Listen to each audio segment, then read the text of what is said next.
राज। मैं डरते हुए बिस्तर से कूदा, लेकिन चारों ओर कोई नहीं था। अगले दिन मैंने गांव के और बुजुर्गों से भी पूछा। कुछ लोग बात करते हुए डरने लगे और कुछ ने मुझे सचेत किया कि उस पेड़ के पास जाना कभी नहीं चाहिए। अगर तुम चाहो तो अमृत कौर की आत्मा को शांत कर सकते हो, एक महिला ने कहा, लेकिन याद रखना, उसे परेशान करने का परिणाम तुम्हारी जिंदगी में कुछ बहुत भयंकर हो सकता है।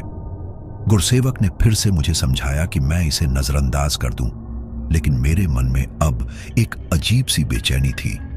क्या अगर वह सच में वहां है? क्या अगर वह मुझसे कुछ कहना चाहती है? अगले कुछ दिन मेरे लिए बेहद अजीब थे। मैं दिन भर काम में व्यस्त रहता था, लेकिन रात के समय उस पेड़ और अमृत कौर की आत्मा के बारे में सोचते सोचते मैं परेशान हो जाता था। भगत सिंह की बातों ने मेरे मन में एक जिज्ञासा को जन्म दिया था और मुझे लगने लगा था कि मुझे उस पेड़ के पास जाना चाहिए। लेकिन मेरे दोस्त गुरसेवक ने मुझे बार बार मना किया। वह कहता था, यार, तू सिर्फ फालतू में डर रहा है।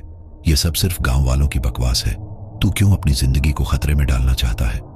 उसकी बातों में कुछ दम था, पर मैं अंदर ही अंदर यह जानता था कि अगर मुझे सच्चाई का पता लगाना है तो मुझे उस पेड़ के पास जाना होगा। आखिरकार एक दिन मैंने निर्णय लिया। उस दिन आसमान में घने बादल थे और हल्का सा कोहरा भी था, जैसा कि पहले मैंने उस अजनबी साए को देखा था। शाम का समय था और घर में कोई नहीं था। मैं चुपचाप बाहर निकला और सीधे उस पुराने बाग की ओर बढ़ने लगा। मेरा दिल बहुत तेजी से धड़क रहा था, लेकिन मैंने खुद को यह समझाया कि यह सिर्फ एक मन का भ्रम होगा, कुछ नहीं। जैसे ही मैं बाग के पास पहुंचा, मेरे कदम रुक गए। सामने वही पेड़ था जो मुझे पहले से जाना पहचाना सा लगता था।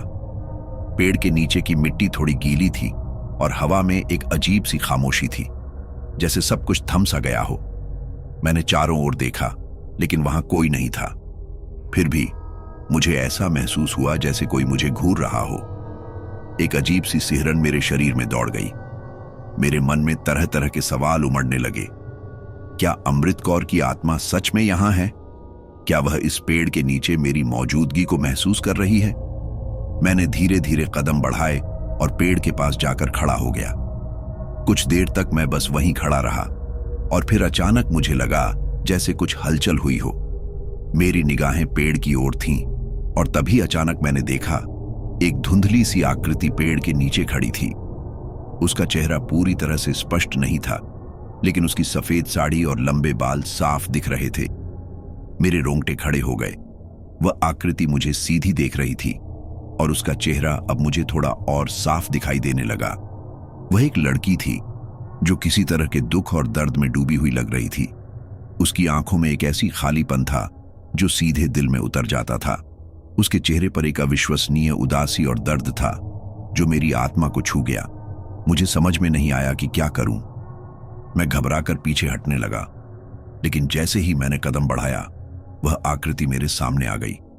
मेरे शरीर में जैसे बिजली दौड़ गई और मेरी हिम्मत जवाब देने लगी। मैंने जल्दी से अपनी आंखें बंद की और फिर से खोलने पर वह आकृति गायब हो चुकी थी। मैं डरते हुए वहां से भागा और घर लौट आया। दिल की धड़कन अभी भी तेज थी और मेरी सांसें उखड़ी हुई थीं। घर पहुंचा तो सोचा कि शायद मैंने कोई भ्रम देखा होगा, लेकिन वह दृश्य मेरी आंखों के सामने फिर से आ गया। रात को मैं सोने की कोशिश कर रहा था, लेकिन मेरा मन शांत नहीं हो रहा था। अचानक मुझे खिड़की से हल्की सी आवाज सुनाई दी। मैं चौंका और उठकर खिड़की की ओर बढ़ा। खिड़की को खोलते हुए मुझे वह दृश्य फिर से याद आया और मुझे लगा जैसे कुछ न कुछ हो रहा हो। अचानक से हवा में हल्का सा हलचल हुआ और मैंने देखा वह आकृति फिर से खड़ी थी, लेकिन अब वह और भी पास थी। इस बार वह मुझे और करीब से देख रही थी और उसकी आंखों में एक तरह का गुस्सा था। उसकी आंखों से एक ऐसी शक्ति निकल रही थी जो मुझे भीतर तक डरा रही थी। मेरी जीभ सूख गई और मैं अपनी जगह से हिल नहीं पा रहा था। फिर उसने धीरे से कहा, तुमने मेरी मदद क्यों नहीं की? ये शब्द मेरे कानों में गूंज रहे थे और मैं जैसे सुन्न हो गया। क्या उसने मेरी बात सुनी थी? क्या वह मुझसे कुछ चाहती थी? अचानक से खिड़की से एक तेज हवा का झोंका आया और वह आकृति गायब हो गई। मैं डर के मारे कांप रहा था, लेकिन जैसे ही मैंने खिड़की बंद की, कुछ अजीब सी आवाजें सुनाई दी। वह आवाजें मुझे सीधे उस पेड़ से आ रही लग रही थीं। अब मैं पूरी तरह से घबराया हुआ था और यह सोचने लगा कि क्या अमृत कौर की आत्मा सच में मुझे कुछ बताना चाहती है। क्या यह सच में उसकी आत्मा है जो उस पेड़ के पास बसी हुई है। मेरे मन में एक सवाल उठने लगा, क्या मैं उसका शिकार बनने जा रहा हूं? क्या वह मुझे कभी शांति से जीने नहीं देगी? आखिरकार मैंने फैसला किया कि मुझे अब इस भूतिया घटना का हल ढूंढना होगा। लेकिन क्या मैं सच में तैयार था इसके परिणामों के लिए? रात भर नींद नहीं आई। मेरी आंखें खुली थीं और मेरा मन उस दृश्य में खोया हुआ था। अमृत कौर की आत्मा के बारे में सोचते सोचते मुझे अजीब सा डर लगने लगा था, लेकिन एक ऐसी जिज्ञासा भी थी जो मुझे और ज्यादा खींच रही थी। मैंने ठान लिया था कि मुझे अब उस पेड़ के बारे में और जानना होगा। मुझे समझ आ गया था कि यह सिर्फ एक भूतिया कहानी नहीं थी, यह एक वास्तविक घटना थी जिसका अब तक मुझे कोई अंदाजा नहीं था। अगले दिन सुबह सुबह मैं गांव के बुजुर्गों से मिलने गया जिन्होंने बचपन में इस पेड़ के बारे में सुना था। मैंने कई लोगों से बातें की, लेकिन कोई भी साफ साफ कुछ बताने के लिए तैयार नहीं था। सबकी कहानियां अदृश्य थीं, जैसे वे जानबूझकर कुछ छुपा रहे थे। तूने पेड़ के पास जाकर क्या देखा? एक बूढ़े आदमी ने मुझसे पूछा। मैंने एक लड़की को देखा था, सफेद साड़ी में, जो बहुत दर्द में थी, मैंने धीरे से कहा। वह आदमी चुप रहा, फिर उसने कुछ कहा। उस पेड़ के नीचे जो होता है वह किसी से भी नहीं कहना चाहिए। यह एक पुराने राज की बात है। वह लड़की अमृत कौर थी जो इस गांव में एक समय बहुत खुश रहती थी, लेकिन जब से वह मरी ये पेड़ उसके आत्मा का घर बन गया। मैं हैरान था ये सब सुनकर। क्या मतलब है इसका? मैंने पूछा। बूढ़े आदमी ने एक लंबी सांस ली और फिर धीरे से बोला, कई साल पहले अमृत कौर को गांव के एक लड़के से प्यार हो गया था, लेकिन वह लड़का उसे धोखा दे रहा था। उसने अमृत कौर को घर के पास जंगल में अकेला छोड़ दिया था। उसे उस जंगल में किसी ने मार डाला और उसकी लाश वहीं पेड़ के पास मिली थी। उसकी मौत के बाद से वह लड़की यहां के लोगों से बदला लेने आई है। मैंने सुनी लिखी सारी बातें दिमाग में पिरोते हुए खुद से पूछा, क्या सचमुच इस पेड़ के पास उसकी आत्मा मौजूद है? क्या वह मुझे अपनी मौत का रहस्य बता रही थी? यह सवाल और भी परेशान करने वाला था। आखिरकार मैंने तय किया कि मुझे और जानकारी चाहिए थी। मैंने फिर से उस पेड़ के पास जाने का निर्णय लिया। इस बार मैं अकेला नहीं जाना चाहता था, इसीलिए मैंने अपने सबसे अच्छे दोस्त गुरसेवक को साथ लिया। वह पहले तो बहुत मना करता रहा, लेकिन आखिरकार मैंने उसे राजी कर लिया। शाम को हम दोनों उस बाग के पास पहुंचे। हवा में ठंडक थी और आसमान में हल्के बादल थे। जैसे ही हम पेड़ के पास पहुंचे, एक सिहरन सी दौड़ गई। हम दोनों खड़े हो गए, लेकिन कुछ भी अजीब नहीं हुआ। यहां क्या करना है? गुरसेवक ने मुझसे पूछा। उसकी आवाज में डर और भ्रम था। बस ध्यान से देख, मैंने कहा। यहां कुछ जरूर है। हम दोनों चुपचाप खड़े रहे। तभी अचानक हवा तेज हो गई और पेड़ की शाखाएं एक दूसरे से टकराने लगीं। यह एक अजीब सी आवाज थी, जैसे पेड़ भी कुछ कहना चाहता हो। तभी मुझे वह आभास हुआ। वह आकृति वही सफेद साड़ी में सामने खड़ी थी। गुरसेवक घबराया हुआ था। यार, क्या ये वही लड़की है? मैंने सिर झुकाया और देखा वह मुझे ही घूर रही थी, लेकिन इस बार उसके चेहरे पर गुस्सा था। उसकी आंखों में एक घृणा थी, जैसे वह मुझे अपने दुख का कारण मान रही हो। मैंने आगे बढ़कर धीरे से कहा, क्या तुम मुझसे कुछ कहना चाहती हो?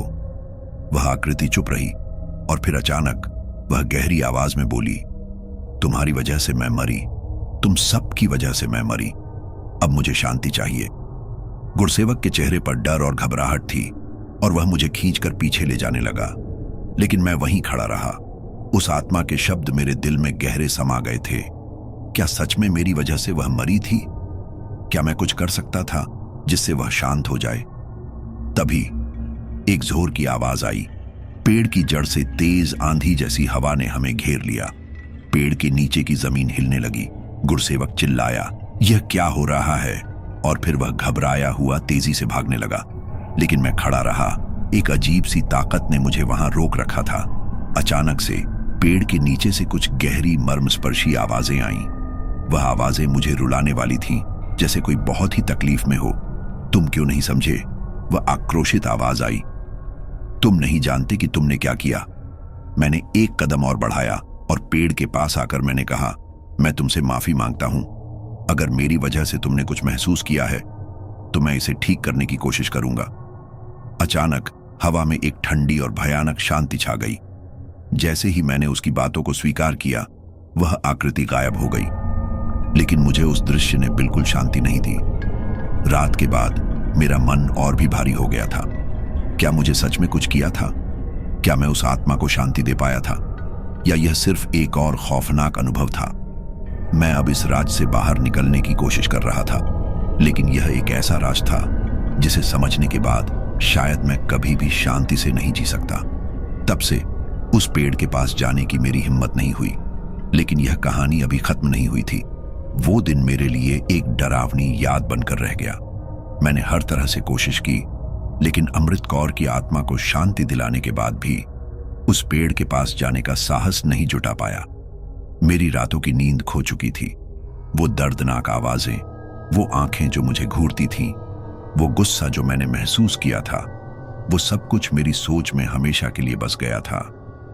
गुरसेवक और मैं अब किसी भी हाल में उस पेड़ के पास नहीं जाते थे, लेकिन समय ने हमें एक और मौका दिया, और इस बार हम दोनों ने वह मौका गंवाया नहीं। करीब एक हफ्ते बाद एक रात जब हम दोनों दोस्तों के साथ गांव के चौक पर बैठे थे, एक बुजुर्ग औरत आई। उसका चेहरा थका हुआ था और उसकी आंखों में ऐसी गंभीरता थी जैसे वह कोई गहरी बात जानती हो।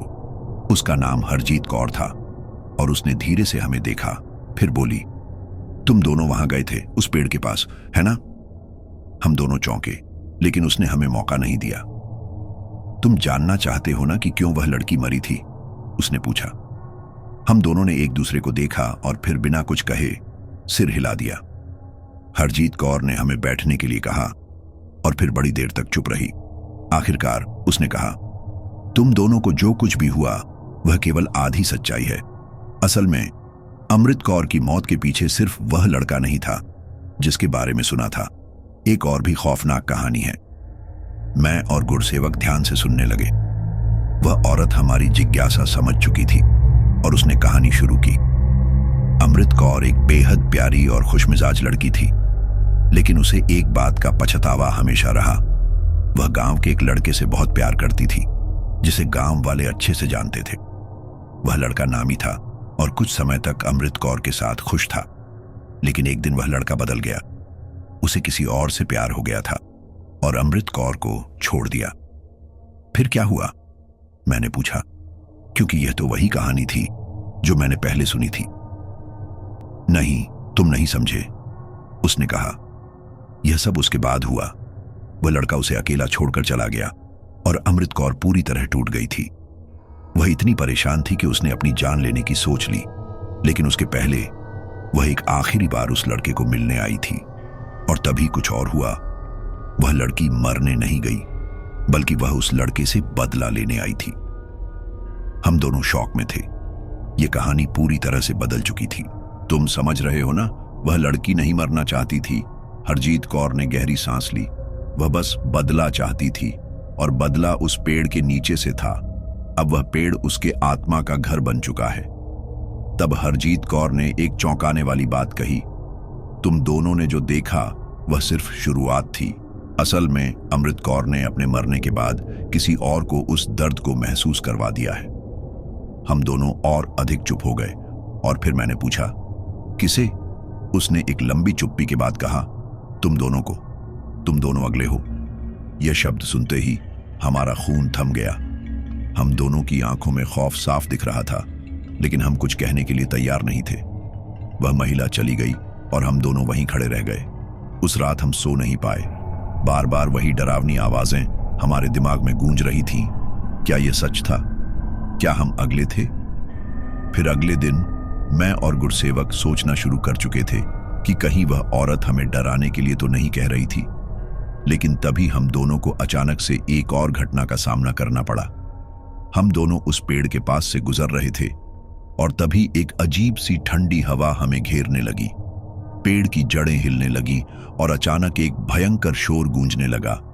यह आवाज अजनबी थी, जैसे कोई चीखे मार रहा हो। हम दोनों खड़े रहे और हमें अचानक से वह सफेद साड़ी वाली लड़की फिर से दिखाई दी। इस बार उसकी आंखें बिल्कुल लाल हो चुकी थीं और उसके चेहरे पर गुस्सा था। उसने धीमी आवाज में कहा, तुम दोनों को कोई नहीं बचा सकता। तुम दोनों मेरे साथ रहोगे हमेशा के लिए। हम दोनों भागने लगे, लेकिन जैसे ही हम दौड़े, एक ठंडी हाथ ने हमारी कमर पकड़ ली। हम दोनों एकदम चौंक गए और फिर अचानक से वह आत्मा गायब हो गई। उस दिन के बाद से हम दोनों कभी भी उस पेड़ के पास नहीं गए। हम जानते थे कि अमृत कौर की आत्मा हमें कभी भी छोड़ने वाली नहीं थी। लेकिन जिस बात ने हमें सबसे ज्यादा चौंका दिया वह ये थी, हम दोनों में से किसी ने भी उस दिन के बाद कभी कुछ नहीं कहा। वह हमारी खामोशी थी और वह डर जो हम दोनों में हमेशा रहेगा। हमने वह दिन कभी नहीं भुलाया और न ही कभी उस पेड़ के पास जाने की हिम्मत की। और कहानी यहीं खत्म नहीं होती।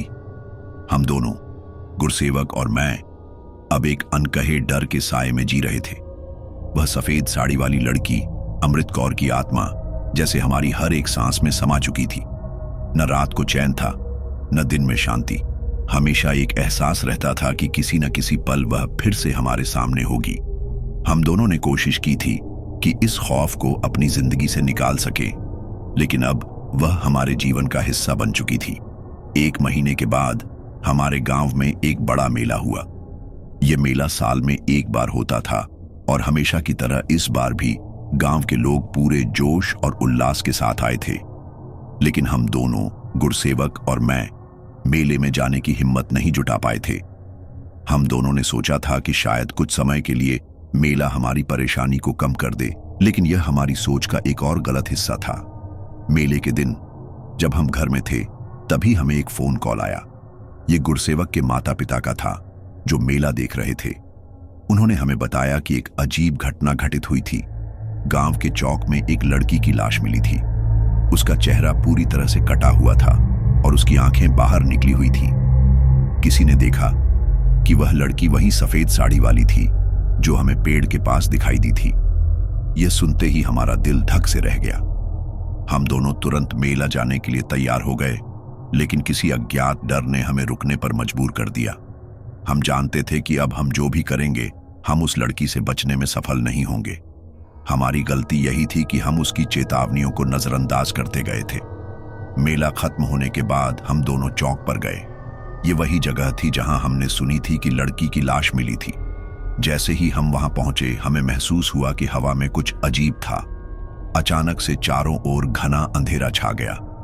चांद भी बादलों के बीच कहीं गायब हो गया था। हम दोनों एक दूसरे को घबराए हुए नजरों से देख रहे थे। तभी एक हल्की सी आवाज सुनाई दी, तुम दोनों यहां क्या कर रहे हो? हम दोनों की धड़कनें तेज हो गईं। वह आवाज बिल्कुल वही थी, अमृत कौर की। हम दोनों मुड़कर देखा, लेकिन वहां कोई नहीं था। लेकिन हवा में एक अजीब सी ठंडक महसूस हो रही थी। हमें कुछ समझ में नहीं आया। तभी वही सफेद साड़ी वाली लड़की हमारी आंखों के सामने आई। उसके चेहरे पर वही गुस्सा था, वही क्रोध।